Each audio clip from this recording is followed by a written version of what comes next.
நம்ம ரஜினிகாந்த் சார் பார்த்தீங்கன்னா, தன்னுடைய 74 வயதில கூட சூப்பர் ஸ்டார் அப்படின்ற பட்டத்த யாருக்குமே என்னால விட்டுக் கொடுக்க முடியாது அப்படின்னு, அதன விடாப்பிடியாக பிடித்துக்கொண்டு ஒரு 20 வயது இளைஞனைப் போல சுறுசுறுப்பாக செயல்பட்டு கொண்டும் இருக்காரு.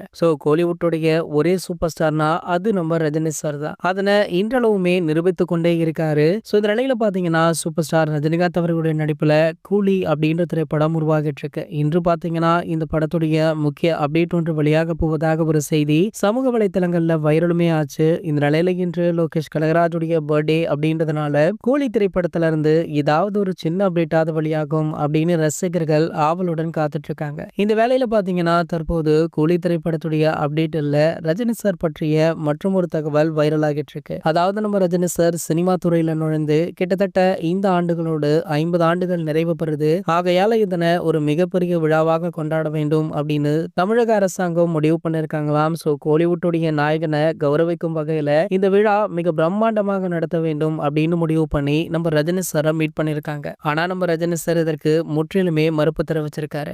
ரஜினி சாருடைய பதில ஆளும் கட்சியான திமுக கொஞ்சம் கூட எதிர்பார்க்கவே இல்லை.